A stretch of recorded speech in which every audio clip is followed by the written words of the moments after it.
Drug কন্ট্রোলারের হাতে এসেছে বেশ লক্ষাধিক টাকার জাল ওষুধ। সেই জাল ওষুধ শহরের কোথায় কোথায় মিশছে খোঁজ নিলাম আমরা সিএন।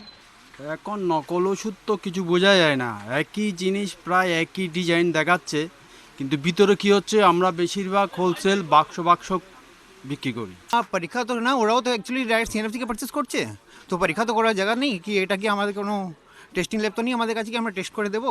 আইডেন্টিফাই বলতে কি যখন জানতে পারি তখন আইডেন্টিফাই করার এমনি ব্যাপার নেই, কিন্তু আমরা বিশেষ করে কোম্পানির ছাড়া বিল ছাড়া মাল কিনিও না, আর বিল ছাড়া মাল বেচিও না।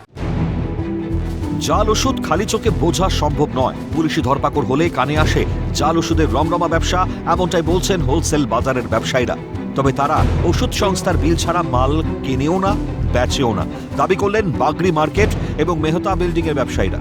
আদতে নকল ওষুধ নিয়ে চিন্তিত ওষুধের হোলসেল বিক্রেতারা।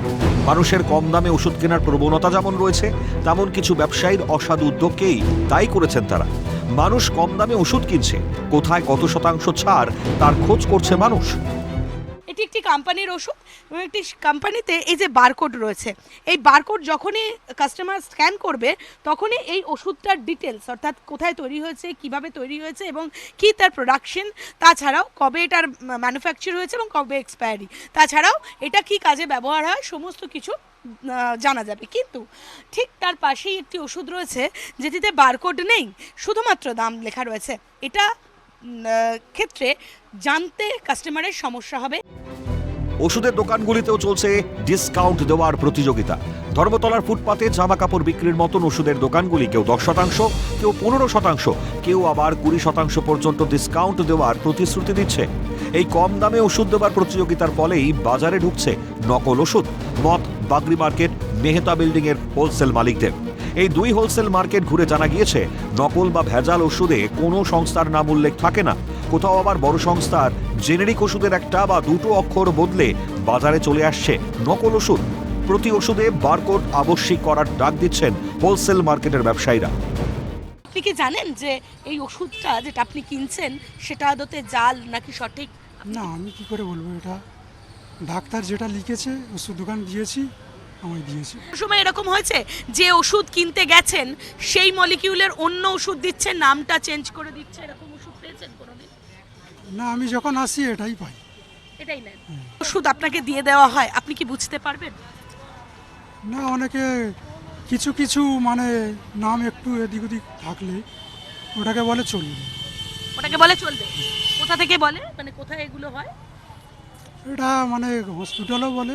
মলিকিউল চেঞ্জ করে দিচ্ছে। ডাক্তারকে আমি বলি যে এটা কি চলবে, ডাক্তার বলছে হ্যাঁ। চলবে, ডাক্তার বলে। আর যেটা বলছে চলবে না, নিই না, কিনি না সেটা। এরকম ওষুধ পেয়েছেন যে নাম চেঞ্জ হয়ে যাচ্ছে বা নামের কোনো জায়গায় অক্ষরের এদিক ওদিক, এরকম ওষুধ পেয়েছেন? পেয়েছেন, কিনেছেন নিশ্চয়ই। কিনেছেন, সেই ওষুধের ক্ষেত্রে কোনো জায়গায় নামের এদিক ওদিক এরকম? হ্যাঁ, অবশ্যই হয়েছে, আমার ক্ষেত্রে হয়েছে, অবশ্যই হয়েছে। কিরকম হয়েছে যদি বলেন? ডাক্তার প্রেসক্রিপশনে ওষুধ দিল এক, হ্যাঁ, আমি হয়তো ফার্মেসিতে কিনলাম, বললো যে এই ওষুধটা নেই, এর বিকল্প একটা ওষুধ আছে, রেসলাইট বলে একটা ওষুধ দিয়েছিল। ওষুধটা আমি খাইয়েছি, খাওয়ালে ওর আরও বেশি বাড়াবাড়ি হয়েছিল। পরে আমি যখন একটা এমবিবিএস ডাক্তারকে যখন দেখালাম, ডাক্তার ওষুধটা ছুঁড়ে ফেলে দিল, বলছে এটা ডুপ্লিকেট।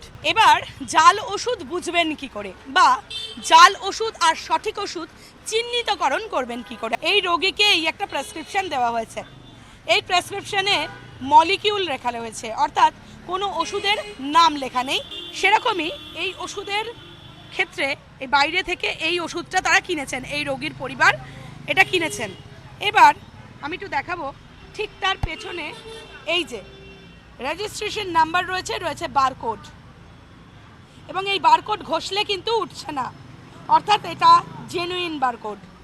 তাছাড়াও ব্যাচ নাম্বার রয়েছে, এই যে ব্যাচ নাম্বার এবং তার সঙ্গে এমআরপি নাম্বার রয়েছে, কত টাকা এটা দাম সেটা লেখা রয়েছে। তার সঙ্গে লেখা রয়েছে ডিডি ফার্মাসিউটিক্যালস প্রাইভেট লিমিটেড, অর্থাৎ কোন ফার্মাসিউটিক্যালস কোম্পানি সেটা লেখা রয়েছে, সীতাপুরের একটি ফার্মাসিউটিক্যাল কোম্পানি সেটা লেখা রয়েছে। এটা সরকারি হাসপাতাল থেকে দেওয়া ওষুধ এবং সেটা তারা কিনেছেন। বাজার ঘুরে পাওয়া তথ্যের ভিত্তিতে স্পষ্ট, সতর্ক হতে হবে আমাকে আপনাকে। চোখ কান খোলা রাখলেই আসল নকল পার্থক্য করা সম্ভব। তাই সতর্ক থাকুন, সজাগ থাকুন, সুস্থ থাকুন।